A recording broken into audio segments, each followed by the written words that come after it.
सबकी धरती है ये, सबको इस पे अधिकार, चाहे वो चींटी हो या शेर। एक लाइन पकड़ना, मुझे आशीर्वाद देना, मैं 5-7 मिनट पढ़ना चाहता हूं। सब भाई साहब, सबकी धरती है, सबको इस पे अधिकार, चाहे वो चींटी हो या शेर।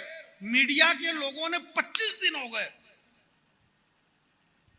8 चीते आए। कितने आए? कितने? मैं नहीं बोलूंगा कितने। 8 में से मैडम कितनी? नहीं, 5 मैडम और 3 ये।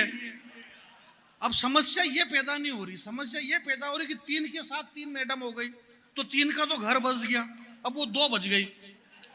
उन 2 का क्या होगा? अभी मीडिया वाले ने फिर एक नई खबर दी है, मीडिया का ये आभार व्यक्त करते हैं हम। बहुत शानदार बड़ी बात उन्होंने बताई है कि उसमें से जो एक है आशा मैडम, उसके साथ अभी कुछ ऐसा हो रहा है कि और मतलब आबादी बढ़ सकती है। वो मिट्टी खा रही थी और इस तरह से हरकतें कर रही थी, तो जनसंख्या बढ़ने की संभावना है। समस्या ये नहीं है कि चीते आए चीते आए चीते आए। मेरी बात सुनना, हरदा के बहुत अच्छे लोगों, बड़ी जिम्मेदारी से और जिम्मेदार मंच पे ये बात कह रहा हूं। पूरे देश को सांप सूंघ गया, कोई भी नहीं बोल रहा है, और जिसे बोलना चाहिए वो बोल नहीं रहा है, और जिसे बोलना चाहिए वो अब आपके बीच में बोल रहा है। 8 चीते आए इस देश के अंदर, तो एक ही आवाज उठ रही है, अरे बोले साहब ये चीते लाए, अरे साहब ये चीते आ गए, अरे साहब ये चीते आ गए। गाय बीमार चल रही है और ये चीते लाए, गाय बीमार चल रही, ये चीते लाए। मेरी बात को ध्यान से सुनना, गांव के अंदर एक प्रजाति होती है, सांकला साहब, एक प्रजाति होती है गांव में। अगर किसी के यहाँ शादी ब्याह है तो 5-10 दिन जो ठिलवे रहते हैं वो पराये ओटले पे बैठते हैं और वहां बीड़ी पीते और फिर कहते हैं गुलाब जामुन खत्म हो गया, गुलाब जामुन खत्म हो गया, गुलाब जामुन खत्म हो गया। उनके मालूम है ना कि एक एक पत्तल पे 4-4 फंसा ही रहा। बोले एक तो और लो भाई साहब, एक तो और लो, माहिते जाए ना, देखो तो सही, गुलाब जामुन ढेर है, बिल्कुल भी खत्म नहीं हुआ। सिर्फ माहौल बिगाड़ने की जरूरत नहीं है। गाय के लिए कितना बड़ा काम हो रहा है मध्य प्रदेश के अंदर मेरे भाई, और पूरे हिंदुस्तान के अंदर गाय के अंदर काम हो रहा है। ये हिंदुस्तान है, यहाँ पर गाय भी रहेगी और यहाँ पे शेर भी रहेगा। बहुत बढ़िया, नहीं दोनों रहेंगे,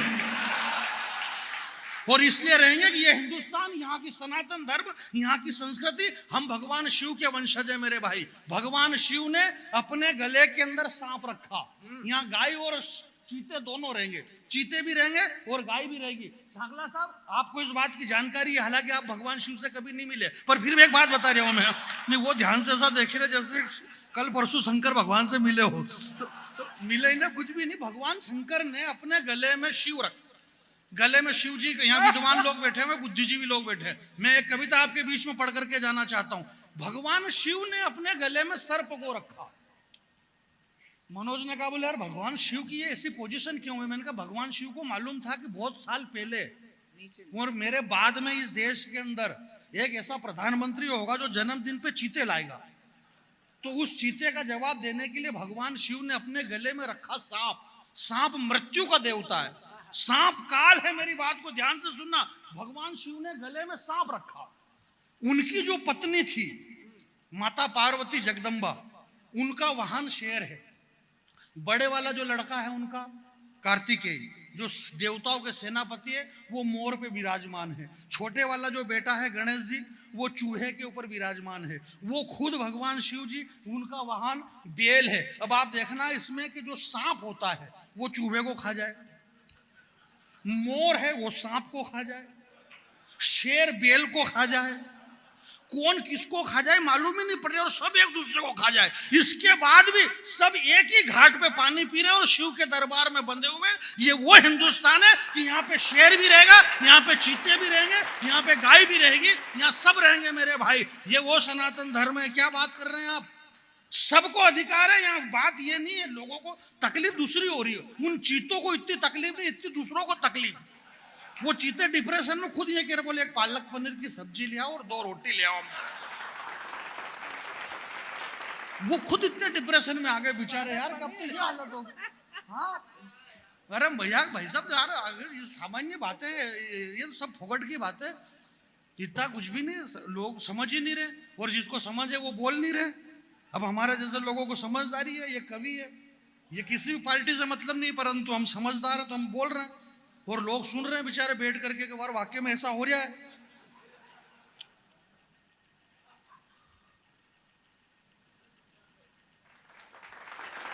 आप उसको समझ, ये भाग्य की बात है। उन चीतों के बाड़े में एक बकरा छोड़ा। बकरा आपने सुना? पूरा चीता पुराण सुना कि नहीं सुना? उस चीते के बाड़े में एक बकरा छोड़ा। अब बकरा 5-7 दिन तक हो गया, वो चीते उस बकरे को नहीं खा रहे। ये तो मीडिया वाले का बस नहीं चले, वरना उन चीतों के मुंह में माइक घुसेड़े और उनसे पूछे, बोले चीता जी आपको कैसा लग रहा है यहाँ पे? क्योंकि टाइम तो अब काम कुछ बचा ही नहीं उनके पास में। वो 20-20, 22-22 दिन तक तो इस बात पे घसीट ले पूरा न्यूज चैनल के। आर्यन खान को पुलिस पकड़ के ले गई। अब आर्यन खान को पुलिस पकड़ के ले गई बहुत पहले, 22 दिन तक घसीटा उन्होंने, 22 दिन तक सिर्फ इस बात पे कि आर्यन खान को ले गए। अब आर्यन खान ने क्या करा? भाई ये कवि लोग हैं तो ये क्या करेंगे, ये मनोज है, मंच के पीछे जाएगा, क्या करेगा? ज्यादा से ज्यादा जितनी अपनी हैसियत है इतना काम हम करेंगे। तो वो शाहरुख खान की औलाद है, उसकी जितनी हैसियत थी इतना उसने कुछ खा पी लिया होगा, कोई द्रव्य उसने ले लिया, पुलिस वाले पकड़ करके ले गए, नारकोटिक में पकड़ाया। 22 दिन तक न्यूज वालों ने घसीटा। आर्यन खान पकड़ाया, शाहरुख पे गिरी गाज, शाहरुख पे गिरी गाज, शाहरुख पे गिरी गाज, आर्यन खान पकड़ाया। मैं एक छोटे से गाँव में रहता हूँ, मेरे गली में एक डोकरी रहती है, सलमा खाला। उसके पियर में सब मरमुरा गए। 10 किलोमीटर दूर पियर, उसके भाई के एक छोरा, उसका नाम सारूका। उस सारूका का एक ही काम, वो इधर उधर मोहल्ले में घूम घूम के राजस्थान के भूंगड़े बेचे। भूंगड़े ले लो भूंगड़े, भूंगड़े ले लो भूंगड़े। छोरे इतने परेशान करे, बोले शाहरुख पे गिरी गाज। अब वो खाला इतनी परेशान कि बा मेरे शाहरुखा ने क्या बिगाड़ा होगा। आदमी कंफ्यूज क्या होता है, बहुत मजे आएंगे आपको। शाहरुख खान ने क्या बिगाड़ा? आप पढ़े लिखे लोग हैं, ये आर्यन खान कौन है? बस स्टैंड के ऊपर आप खड़े रहना थोड़ी देर, वहां पे 2 तरह की गाय मिलेगी। ये जो बात कह रहे हैं कि गाय ये हो गया और ये हो गया, उन मूर्खों को शायद पता नहीं। गाय 2 तरह की है, एक गाय देसी है, एक गाय जर्सी है। देसी गाय वो जिससे हम रोटी देते हैं, प्रणाम करते हैं, जिसमें 33 करोड़ देवता निवास करते हैं, और एक जर्सी गाय है। जर्सी गाय से जो बछड़ा पैदा होता है, यानी कि गाय देसी रहती है, सांड विदेशी रहता है, दोनों के संपर्क से जो बछड़ा पैदा होता है वो जर्सा केड़ा कहलाता है। ऐसे जर्से केड़े अपने यहाँ बहुत हैं भारत के अंदर, कि बाप अलग होता है और माँ अलग होती है उनकी, उनसे जो पैदा होता है संपर्क से, वो जर्सा केड़ा होता है। उस जर्से केड़े की कोई वैल्यू नहीं रहती, ना तो वो बेल बनता है ढंग से, ना वो गाड़ी में काम में दे, ना वो हल में काम आए, ना वो किसी में भी काम में। वो जर्सा केड़ा है। उसको अगर बेचने के लिए जाओ तो वो जो गाड़ोले लुहार रहते हैं वो भी बदल जाते हैं। बोले कैसो है? बोले जर्सियो, रेवा दे धारा करने, रेवा दे कई काम में। वो जर्सा किसी काम में नहीं आता। अमृतसर के अंदर, पंजाब में एक जगह अमृतसर, वहां अमृतसर के अंदर एक आदमी रहता है, उसका नाम रमेश कुमार छिब्बर। आप जानते होंगे भाई साहब, रमेश कुमार छिब्बर। अब रमेश कुमार छिब्बर दिल्ली आया और दिल्ली में आकर के दिल्ली की यूनिवर्सिटी में पढ़ने वाली एक सविता नाम की लड़की से उसने शादी करी। दोनों ने शादी कर ली। रमेश कुमार ब्राह्मण का बच्चा था, वो सविता ब्राह्मण की बेटी थी। दोनों ने शादी कर ली। चेयरमैन साहब आप सुनना ध्यान से, दोनों ने शादी करी तो उनकी संतान पैदा हुई।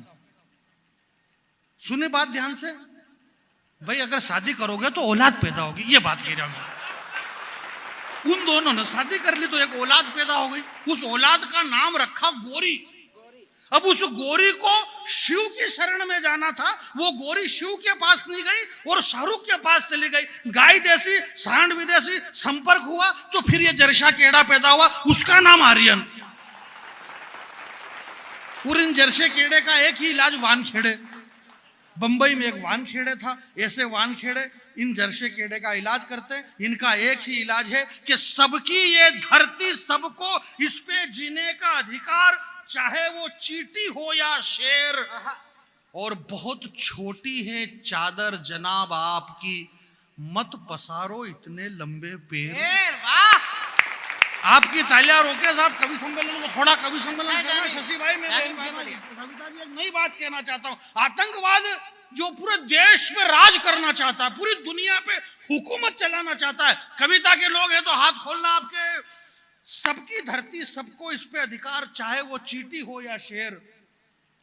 चादर बहुत छोटी है आपकी, मत पसारो जनाब इतने लंबे पैर। और दुनिया जीतने की कोशिशें जो रोज रोज करते हैं। आशीर्वाद देना साहब, एक लाइन आपके चरणों में तो नहीं रख रहा हूं, ये चरण में भाई साहब के चरणों में 2 पंक्ति और मालूम पड़ा कि भाई साहब के मोजे में से बदबू आ रही, तो मेरी पंक्ति मेरे पास में है, परंतु ऐसा तरीका कहने का, ये जो दुनिया जीतने की मोजे में आते ही सही, उसमें क्या है, शरीर में से पसीना निकलता, भूजल पावक गगन समीरा पंच तत्व देह शरीरा, 5 तत्वों से मिलकर के शरीर बना है, उसमें एक तत्व जल है और ये जल तत्व बाहर निकलता है यार, तो उसमें से बदबू आती है, उसमें कौन सी नई बात है। तो अपनी चीजें अपने पास रखो वरना बदबू आती है। ये दुनिया जीतने की जो कोशिशें रोज रोज करते हैं, जरा झांक के देखो दुनिया जीतने वाले सिकंदरों की कब्रों को, वहां पर कीड़े मकोड़े मौज करते हैं। जरा झांक के देखो, आपकी तालियां कमजोर है, दुनिया जीतने के लिए सिकंदर आया हिंदुस्तान में, जो दुनिया जीतने की दुनिया कौन है, अब ये बताओ, मैं क्यों बोलूं कि कौन है, तो आप सब जानते ही हैं कि कौन है और कौन नहीं है। कविता सुना देते हैं आपको, कविता सुनिए, एक नई कविता है मेरी, कि मोहब्बत के दौर में भी है, हाँ वो तो सब बहुत प्यारा, आपने इतनी देर तक सुना कविता जी को। कविता जी के बाद में कविता किसी को भी पढ़ना बहुत कठिन होता है, और ये समझने कि हमको कठिन होता है, सब एक दूसरे के पूरक है। इनकी देशभक्ति कविता पे लोगों के रोंगटे खड़े हो जाते हैं। दिक्कत ये नहीं कि रोंगटे खड़े हुए, दिक्कत ये कि कई बार रोंगटे बैठते ही नहीं है, खड़े के खड़े ही रहते हैं। छोटे छोटे बच्चों को इतनी दिक्कत आती है कि चड्डी बनियान तक नहीं पहन पाए, क्योंकि रोंगटे खड़े के खड़े। मेरे गांव में एक बार इनको बुलाया, एक तो 1.5 लाख का पेमेंट अलग से करा। मैंने कहा दीदी कितने लेंगी, बोले दीदी ने मैं आपसे छोटी हूँ जानी भैया। मैंने कहा छोटी हो तो फिर पेमेंट छोटा बताओ, बोले 1.5। मैंने कहा 1.5। कविता पढ़ी, कविता पढ़ के चली गई, देशभक्ति की हिलोरे भावनाएं उठी, लोगों के रोंगटे खड़े हो गए। ये तो चली गई, 3 दिन हो गए, डॉक्टर इतना पैसा लूट रहे, समझ में ही नहीं आ रही डॉक्टरों को बीमारी क्या, बोले रोंगटे खड़े हो गए। ये रोंगटे ऐसी बीमारी है कि समझ में नहीं आए। तो भैया आपके कोई रोंगटे खड़े नहीं हो, प्रेम से सुन लो मेरे को, मैं तो बहुत छोटा आदमी हूँ भैया, इन्होंने जबरदस्ती मेरे को बाद में रख दिया। ये सारे बड़े बड़े कवि भैया दिल्ली से और ये वहां से, मैं आप मेरे को जानते हो, गांव का रहने वाला आदमी हूँ। गणेश चतुर्थी का कवि सम्मेलन होते हैं और यहाँ पे आपके टिमरनी फिमरनी और खाते गांव वगैरह में आते हैं। जो कवि पहले एक बार खाते गांव में कवि सम्मेलन इन लोगों ने करवाया, यही कविता जी और सारे लोग, मेरे को दूसरे तीसरे नंबर पे इन्होंने पढ़ा दिया।